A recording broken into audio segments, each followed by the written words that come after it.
Vai, Senhor, igreja. Amém. Pode se sentar, amados, em nome de Jesus.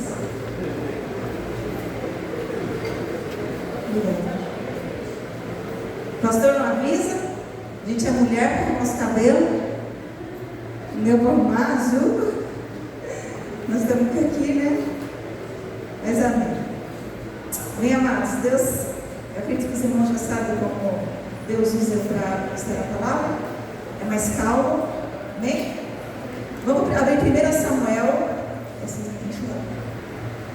O livro de 1 Samuel, capítulo 1.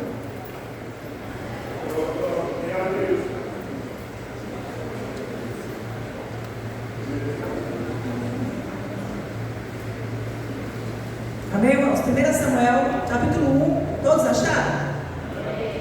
Eu gosto que todos abram, não tem pressa para ler a palavra de Deus, amém? Porque a palavra que ela edifica, vivifica, transforma, renova, regenera, é a palavra. 1 Samuel, Eucana e suas mulheres. Nós vamos falar hoje sobre Ana, que era uma mulher estéril. E nós vamos entender aqui na palavra do Senhor contra quem nós temos lutado, contra quem a igreja tem lutado. Nós ouvimos de adoração, nós ouvimos de louvor, o nosso coração foi quebrantado, o nosso coração foi aberto, mas tem muitas pessoas que elas só adoram a Deus aqui, dentro da igreja. Fora da igreja não há adoração, fora da igreja não há comunhão, fora da igreja não há amor. E o Deus que falou conosco aqui essa noite, Ele quer falar conosco fora. Ele quer falar conosco no culto, após o culto. E é isso que Deus vai falar conosco aqui essa noite. Se você abrir o seu coração, nós podemos ser transformados por Deus a partir do momento que eu aceito essa transformação. Se você aceita, fale comigo essa noite. Pai. Está muito fraco. Pai. Eu aceito. A transformação da minha mente. Eu preciso, Pai, ser transformado na minha mente, para que eu possa provar a boa, perfeita e agradável vontade do Senhor. Amém? Vamos ler. Eu pedi para a igreja sentar, nós vamos ler o texto praticamente inteiro em 1 Samuel 1. Se a igreja não se incomodar e ficar de pé com respeito à palavra, pode ficar de pé, nós vamos ler, tá bom? Nós temos este hábito, o respeito da palavra. Antigamente, nas antigas sinagogas, eles ficavam de pé para ler a palavra. Depois, quando a palavra ela era ensinada, todos se sentavam na sinagoga, até mesmo quem estava falando. Por quê? É um sinal de respeito e de atenção. Mas quando eu estou de pé, eu estou prestando atenção naquele que está falando. E depois eu vou prestar atenção naquele que vai ministrar através daquele que está falando, que é o Espírito Santo. Amém? Eucana e suas duas mulheres. Houve um homem de Ramatais, o fim da montanha de Efraim, cujo nome era Eucana, filho de Jeroão, filho de Eliú, filho de Tou, filho de Zufê e Efrateu. Parece que o povo Leonildes, Marildes e Cléudes, o nome dele, e esse tinha duas mulheres. O nome de uma era Ana e da outra era Penina. Penina tinha filhos, porém Ana não os tinha. Sabia, pois, este homem da sua cidade, subia, pois, este homem da sua cidade, de ano em ano, para adorar e para sacrificar ao Senhor dos Exércitos, em Siló, onde estavam os sacerdotes do Senhor. Rofine, uns falam Rofine, né? Efinéias, os dois filhos de Eli.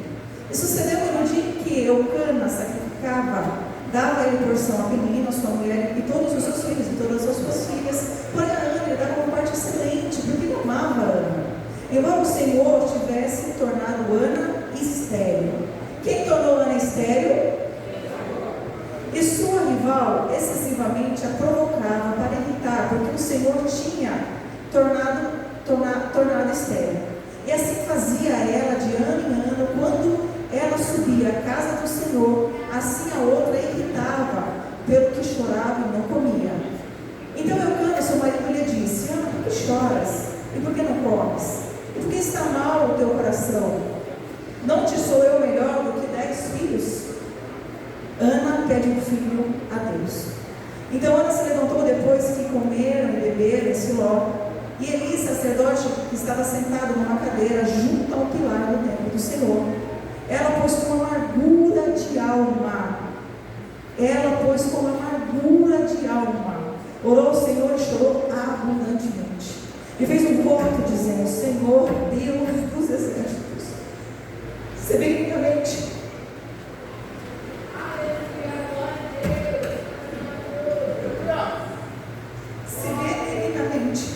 atentares a aflição da tua serva, e de mim te lembrares, e da tua serva não te esqueceres, mas a tua serva deres um filho homem. Ao Senhor darei todos os dias da sua vida, e sobre a sua cabeça não passará nada. E sucedeu que, perseverando ela, orando ao Senhor, Eli observou a sua boca, porquanto Ana no seu coração falava, só se moviam os seus lábios, porém se ouvia a sua voz, pelo que Eli a teve por embriagada. Porém não se ouvia a sua voz, e Eli teve por embriagada. E disse-lhe Eli: até quando estarás tu embriagada? Aparta de ti o vinho. Porém Ana respondeu: não, Senhor.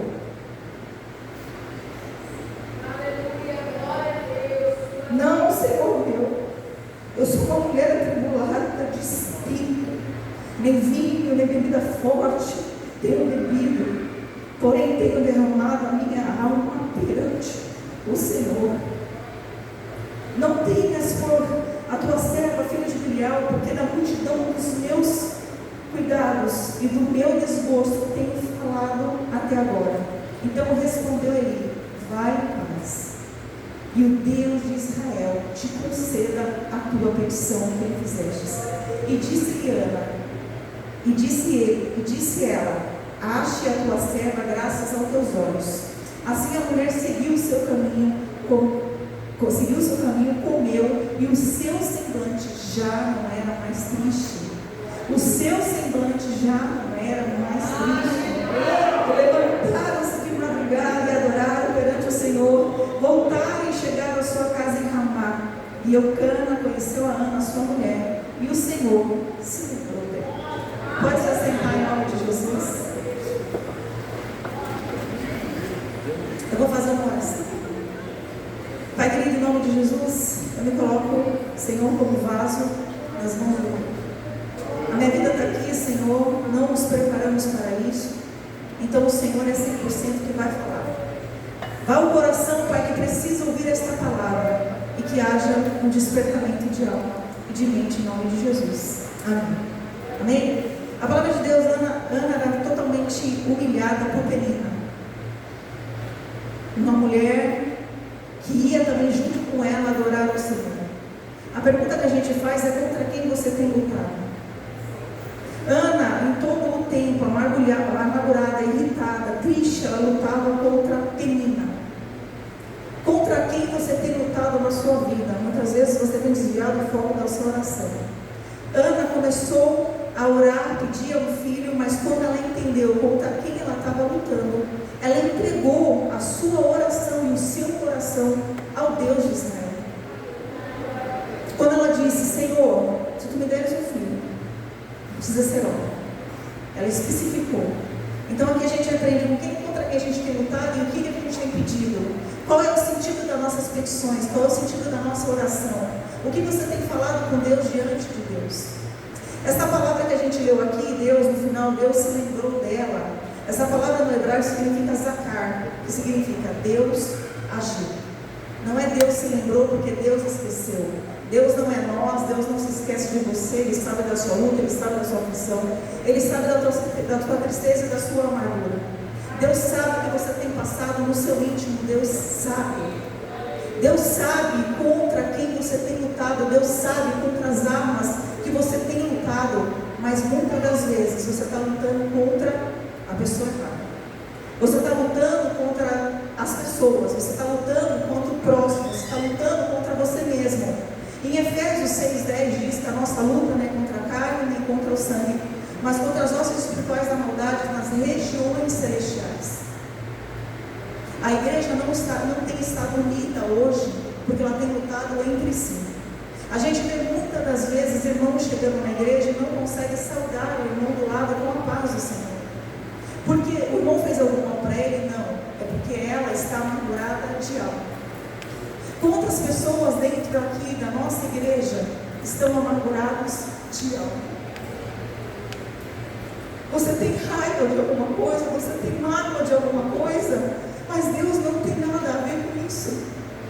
Ele é o nosso Pai, pronto para te abençoar, e não é Ele que está usando o seu gerente, não é Ele que usa o seu marido, não é Ele que usa a sua esposa, não é Ele que usa os seus filhos para estar contra você. Quem está usando é Satanás. E muitas vezes você tem brigado, você tem se irritado, você tem deixado de participar do Senhor, de estar com o Senhor, por conta de amarguras de almas. Muitas vezes a pessoa está falando, Deus está usando, Deus está querendo te dizer, viu, volta de onde você caiu, volta lá no seu passado, volta na sua infância. Eu não tenho nada a ver com isso, Deus diz, eu não tenho nada a ver com isso, mas eu precisei permitir para que eu pudesse tratar a sua vida. Eu quero achar em você um verdadeiro adorador, aquele a qual eu adoro em espírito e em verdade. Tudo que aconteceu e acontece na sua vida não fugiu e não fugirá do controle de Deus. A queda do homem no Éden não foi um acaso. A queda do homem no Éden já foi programado e preparado. E Efésios 1:4 diz que desde a fundação do mundo nós somos predestinados ao Senhor. Saindo da linha de calvinismo não significa que uns são para a salvação e outros não, mas todos aqueles, a palavra de Deus, todo aquele que aceitar o Senhor Jesus como seu Salvador, este sim será salvo. Então o Senhor não erra, o Senhor não está por um acaso, Ele não está achando, aconteceu na minha vida, Deus não me vê, Ele te vê. Quem não está vendo Deus é você. Então a gente tem que fazer uma transformação. Tem pessoas, amados, em nome de Jesus, é o Espírito Santo que está falando, não olhe para mim, porque eu não tenho nada para falar para você, eu não tenho nada para oferecer a você. Muitas vezes eu tive com o coração amargurado, sentado, adorando, levantando as minhas mãos, e o Espírito falou, perdoa fulano, perdoa ciclano. Aleluia, Deus. Eu conheci uma pessoa que arrebentou com a minha vida. Eu entrei em depressão, eu desejei a morte por várias vezes. Nunca fiquei tão triste, nem com o abandono dos meus pais. Mas eu tinha uma tristeza, e tem muitas pessoas dentro da igreja carregando uma tristeza dentro dela, e ela não larga essa tristeza, parece que já faz parte dela. Nós somos tricotômicos, mas até pessoa é 4. É 3 por 4, tem que ter a tristeza, grudada. E a pessoa tira essa tristeza dela. E o Espírito Santo falou a mim, eu posso tirar essa tristeza de você, eu posso te libertar dessa depressão, mas você vai ter que perdoar o fulano de Deus. No dia que Deus falou isso para mim, eu falei, não é Deus falando. Não é Deus falando. Porque olha o que essa pessoa fez. Não é possível um negócio desse. Não é Deus falando. E muitas vezes Deus fala com você e você fala, não é Deus falando. Porque cadê os meus direitos? Cadê os meus direitos de ficar bravo, de ficar chateado? Cadê os meus direitos? Ana tinha o direito dela de ficar brava, porque Penina, ao subir para adorar o Senhor, no caminho essa mulher atormentava, ela tinha o direito. Mas os seus direitos só podem ser validados quando eles vierem acompanhados com os seus deveres. E o nosso dever é perdoar. O nosso dever é transformar o nosso coração e pedir ao Senhor, Pai, como Davi orou, Senhor, vê se há em mim algum caminho mau. Muitas vezes nós temos orado dessa forma, nós temos pedido, Senhor, vê se há em mim algum caminho mau. A gente sempre fala, o fulano, o ciclano, o beltrano, eu estou errado, igreja. É isso mesmo, meu Deus. Eu estou errada, igreja.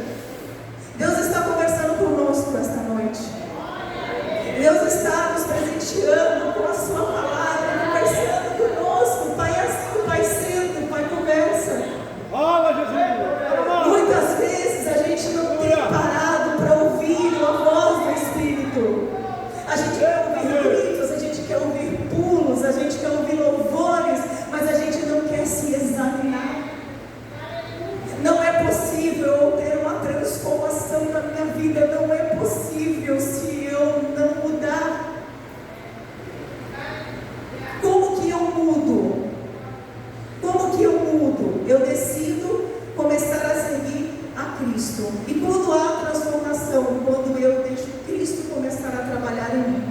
Por isso que o apóstolo Paulo diz: não vivo mais eu, mas Cristo vive em mim. O apóstolo Paulo era como eu e você. O apóstolo Paulo não era Jesus. Ele diz: eu trago no meu corpo as marcas de Cristo, porque ele tomou tantas chibatadas como Cristo tomou, mas ele não era Jesus. Então ele era como eu e como você. Nós precisamos ser transformados na nossa mente e no nosso coração para que eu possa entender o que é uma provocação e o que é uma tentação. Alguém sabe dizer a diferença? O que é uma tentação e o que é uma provocação? O que é provação? Eu estou sendo provado por Deus e eu estou sendo tentado por Deus. O bicho já olhou para mim que na ideia dele já chegou a me perguntar. Vamos aprender? Para que eu entenda contra quem eu estou lutando. Amém, igreja? Amém. Tentação. A palavra de Deus em Tiago 12, se eu não me engano, salvo engano, amém? Diz assim que não há tentação que não seja humana. Se você estiver sendo tentado, não diga: sou tentado por Deus. Porque ninguém pode, porque Deus não pode ser tentado pelo mal. Isso, pastor 12, 1, se os irmãos acharem aí, em nome de Jesus, diz que Deus não pode ser tentado pelo mal. Então você não é tentado por Deus. Porque quando você está sendo tentado, você está sendo tentado pela consciência da sua carne. Ou seja, você está sendo tentado pelos próprios desejos do meu coração. Entendeu? Aí vem a pessoa, exemplo: eu gosto de tomar sorvete. A pessoa lá pega 5 potes de sorvete. Estou sendo tentado por Deus. Eu peguei 5 potes de sorvete. Não é a consciência da sua carne, é o seu desejo, a sua vontade. Provação. Eu não fiz nada para aquilo acontecer. Eu não fiz nada. Jó fez alguma coisa, gente? Quem conhece a história de Jó? Igreja, em nome de Jesus. Quem conhece a história de Jó? Jó fez alguma coisa para passar pelo que ele passou? Muito pelo contrário, Jó todos os dias ele oferecia sacrifício pelos filhos. Aquilo é uma provação. Eu não fiz nada para merecer aquilo. Eu estou sendo provada, mas todas as vezes que eu estou sendo provada, eu estou sendo forjada no meu caráter, para que eu possa estar diante de Deus e com Deus. A provação, ela não te derruba, a tentação te derruba. Então, para você entender melhor o que está na sua mente, a tentação te afasta de Deus, a provação te aproxima de Deus. Então, quando você estiver passando por uma situação, entenda você aí pela sua metanoia, mudança de mente. Você está sendo tentado ou você está sendo provado? Porque muitas pessoas estão tendo dificuldades, principalmente hoje, amados. Só tem uma pequenininha, uma bebê. Muitas vezes sendo tentados nas redes sociais. Seja casado, tentados por mulheres, seja homens tentados por mulheres. Nós estamos falando aqui de provocações que Ana teve. Nós estamos trazendo isso para a nossa realidade hoje. O que tem te provocado? O que tem te tentado para que você saia da presença de Deus e a sua oração não está condizendo com a oração do Senhor? É para a gente pensar. Então, tentação, nós aprendemos agora, tentação, afasta de Deus. Provação, igreja, tentação, Nos afasta de Deus. e provação, Nos aproxima de Deus. amém, glória a Deus. Então aí a gente já começa a fazer uma linha de raciocínio e um filtro e uma autoanálise, que 1 Coríntios 11:28 fala: examinar o homem para si mesmo. A gente começa a se examinar: eu estou sendo tentado, eu estou sendo provado. Se eu estou sendo tentado, eu preciso me humilhar diante do Senhor e dizer: Pai, eu preciso da sua ajuda. Pai, eu preciso do Senhor, porque eu sozinha eu não consigo. Irmãos, veja bem, todos nós somos tentados pelas consciências da nossa carne. Nós temos desejos desenfreados, nós temos vontades desenfreadas, nós temos uma raiva que eu não sei de onde ela nasce. Não é verdade? Não temos uma raivinha do vizinho, do homem que visitou, da irmã que puxou no pé, passou. Nós não temos essa raivinha, só que essa raivinha parece brincadeira. Mas é uma coisa que tem gente que na igreja até hoje não se fala mais, porque passou na porta e não falou bom dia. Amém? Amém, igreja? Amém. Glória a Deus. Quando ela fala aqui, em 1 Samuel, ela disse que não passaria navalha sobre a cabeça de Samuel, porque ele seria nazireiro, nazireto. Nazireu.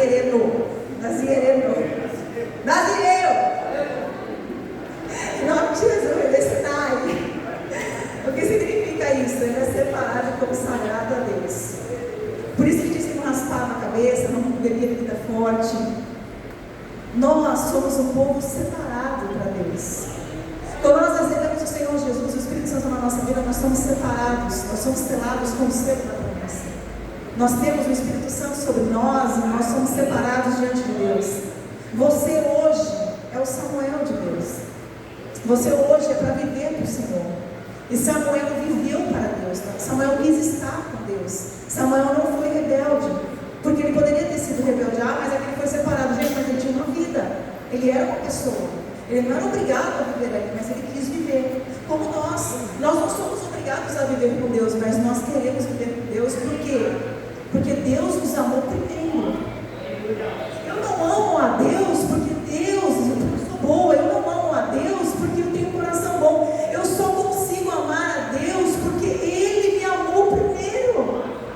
Você só consegue amar a Deus porque Ele te amou primeiro. Aleluia! Quando nós colocamos cada coisa na sua ordem, nós passamos a cultuar a Deus com culto racional. Por que eu estou falando culto racional? Porque muitas pessoas muitas vezes entram e saem da igreja e você pergunta: qual foi a palavra ministrada hoje?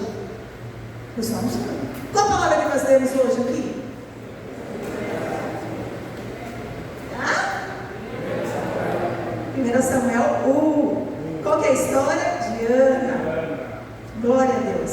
Amém? E Ana entendeu. Ana mudou o foco. Vamos mudar o foco da nossa oração? Vamos mudar o foco do nosso pedido? Vamos mudar o foco? Vamos parar de ser o centro das nossas preocupações e deixar Jesus ser o centro das nossas preocupações? Porque se eu andar uma vida tendo eu como preocupação, eu sendo o centro das minhas preocupações, eu estou fadada ao fracasso. Porque eu não pensar que eu preciso ter um carro bom, eu tenho uma casa nova, eu preciso ter filhos, eu preciso ter um cachorro, eu preciso ter um papagaio, eu preciso ter um periquito, eu preciso ter um bom emprego, eu preciso ter tudo, mas eu não preciso ter Jesus. Quantos aqui anseiam pela volta de Jesus? Hoje nós ouvimos isso na escola dominical. Quantos anseiam pela volta de Jesus? Quantos jejuam e oram e falando: Maranata, a hora vem, Senhor Jesus. Quantos se preparam e se dedicam como aquele povo lá no carnaval? Vocês viram na internet? É uma rua, amados. Presta atenção. Por isso que a Bíblia diz que os filhos das trevas são mais prudentes que o da luz. É uma rua inteira virando. É macumba de um lado, é macumba do outro. E irmãos, não é mais gatinha a linha não que eles estão matando. Lá naquela rua os bichinhos passaram e pegaram porcos e bodes sem cabeça. E a igreja? Vamos orar. Vamos buscar de Deus. Jesus está às portas. A gente não vai beber Sodoma e Gomorra por muito menos. O que está acontecendo hoje, ela foi destruída. Nós estamos no período da graça, no período do amor. Vamos orar, vamos colocar a nossa oração no forno certo. Ana, quando ela parou de olhar para si, depois de 25 anos, o Senhor respondeu a oração dela. E olha que coisa incrível, ela demorou 25 anos para ter um filho. E quando ela teve, ela disse: Deus me entrega ao Senhor. Uma mãe entregou um filho por volta de 3 anos para ele, depois de desmamar, que era o costume da época. Ela falou: vou esperar ele desmamar e vou entregar no seu tempo. Ele tinha por volta de 3 anos mais ou menos. No máximo, aí se a gente estourar, tem alguns estudiosos que dizem 7, mas o desmamamento vinha nos 3 anos. Então a gente vinha com 3 anos. Então uma mulher que orou por 25 anos, de repente ela pega o seu filho, leva, deixa com o profeta Eli e volta para sua casa. Olha o coração dessa mulher, sabe o que ela entendeu? Se eu não tiver Deus, eu não tenho mais nada. Se eu não orar pelo meu Salvador, pelo meu Criador, eu não tenho mais nada. Se eu não orar por aquele que é e por aquele que faz, e se eu não viver por aquele que é e por aquele que faz, nada vai valer. É anátema. Igreja, se nós não vivemos para Cristo, se nós não buscamos a Cristo, se nós não ansiamos a Cristo, o que nós estamos fazendo aqui? O que nós estamos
vício que eu não consigo largar, é uma raiva que eu tenho que eu não consigo dominar. Igreja, não sou eu te chamando. Eu não estou te chamando. Fica de pé, igreja. E aquele que sentir de vir à frente, venha ser liberto para poder adorar ao teu Deus. Venha ser livre para você poder abrir a sua boca e dizer: eu te amo, Pai. Abba, Pai. Paizinho, eu te amo. Venha ser livre do seu passado. Venha ser livre daquela pessoa, naquela faculdade, naquela escola. Venha ser livre dos seus pais que te abandonaram. Você, mulher, que muitas vezes não tem filhos, como eu. E muitas vezes o seu coração é muito triste por conta disso. Venha para que você possa aceitar a boa, perfeita e agradável vontade de Deus. Deus fechou a madre de Ana, mas Deus tinha um propósito nisso. Não significa que você vai vir aqui e você vai engravidar. Não significa que você vai vir aqui e Deus vai mudar, mas Deus pode mudar. Deus pode transformar, Deus pode te encher, Deus pode fazer, como diz a palavra, estéril, mãe e filhos. Você que tem o desejo de gerar, muitas vezes, até um filho adotivo. Eu tenho o desejo de adotar um filho, mas muitas vezes eu não tenho coragem para isso. Venha, o nosso Deus nos adotou. Nós somos filhos de Deus por adoção, por intermédio de Jesus Cristo. Amém? Esses que estão à frente, eu vou orar. Entenda que não foi eu que chamei vocês, porque na verdade eu nem sabia que eu ia ministrar hoje. Abra o teu coração e despeje toda a bagagem de maldade e vontade. Fala para Deus aquilo que você não suporta mais. Fala para Deus o que está no oculto, no escondido, que ninguém sabe. Mas só você e Deus sabe, e Ele quer te curar. Pai, em nome de Jesus, Senhor. Aqueles que ficaram no lugar, estão bem, graças a Deus. Estenda a sua mão com alegria e com louvor, para a gente orar por essas pessoas que necessitam. Nós somos um exército e esse exército está ferido. Estes aqui foram atingidos e precisam de cura e de libertação. E o Senhor dos exércitos virá libertar, virá restaurar e virá transformar. Eu creio no poder da oração. Eu creio que os seus imóveis. Eu creio que quando eu começar a orar, os anjos de guerra virão e Satanás os meus anjos vão ter que bater e retirar. Pai, em nome de Jesus, eu oro por essas pessoas. Eu oro por Senhor nossa mente, por cada coração, por cada alma. Pai, em nome de Jesus, vai suprir cada coração. Senhor, vai curando, vai libertando, vai transformando, vai perdoando, Senhor. Pecados, meu Pai, que muitas vezes eu não foi possível sair. Mas o Senhor agora neste momento está libertando essa pessoa do cativeiro. Está quebrando as dívidas, está quebrando as correntes, está quebrando tudo aquilo que tem nessa pessoa nesse momento. Agora, eu estou dando uma ordem para a mente dela. Saia da mente dela. Espírito maligno tem que segurar a mente dessa pessoa. Para não entender, eu repreendo agora. Eu repreendo o sangue do nome do Senhor. Eu repreendo em nome de Jesus. Saia em nome de Jesus. Saia do coração. Saia da alma. Saia da mente.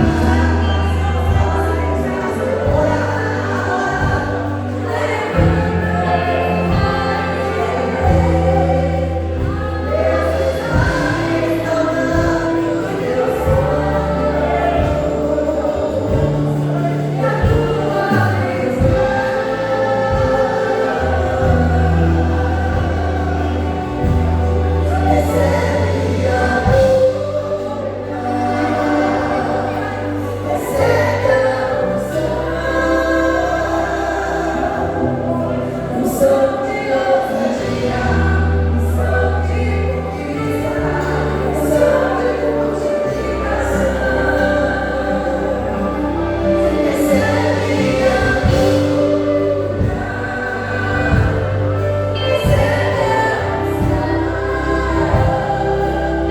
do coração.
ousadia, só de conquista.